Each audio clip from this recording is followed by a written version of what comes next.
Haji Marten Taha SE Emekdev bersama Rian Kono telah resmi dilantik sebagai Wali Kota dan Wakil Wali Kota Gorontalo terpilih masa jabatan 2019-2024 oleh Gubernur Gorontalo, Dr. Andes Haji Rusli Habibie MAP.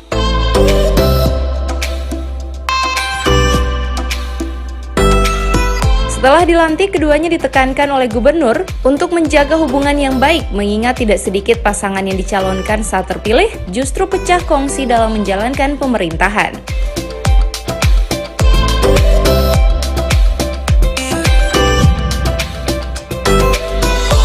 Selain itu, pasangan Wali Kota Haji Marten Taha SE Emekdev dan Wakil Wali Kota Gorontalo Rian Kono diharapkan mampu melanjutkan pembangunan dan membawa kemajuan bagi daerah khususnya untuk Kota Gorontalo.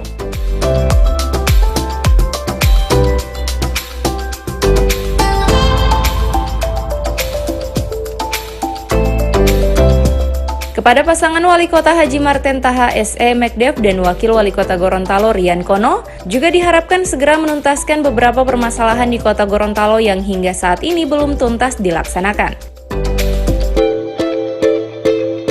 Sebagai warga masyarakat Kota Gorontalo, tentunya saya merasa bangga dan merupakan wali kota terpilih pada pesta demokrasi pemilihan wali kota tahun 2018-2019. Ini sudah dilantik pada hari ini, artinya pemerintahan 5 tahun ke depan ini menjadi tanggung jawab wali kota terpilih dan wakil wali kota yang sudah dilantik. Kami berharap bahwa pembangunan di Kota Gorontalo menjadi lebih baik ketika beliau pada menjabat pada 5 tahun yang lalu pada periode pertama. Insya Allah untuk periode kedua ini beliau Pak Haji Marten Taha SE Emekdev dan Pak Rian Kono bisa menjadikan Kota Gorontalo lebih baik lagi.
Tim Liputan Advertorial Mimosa TV.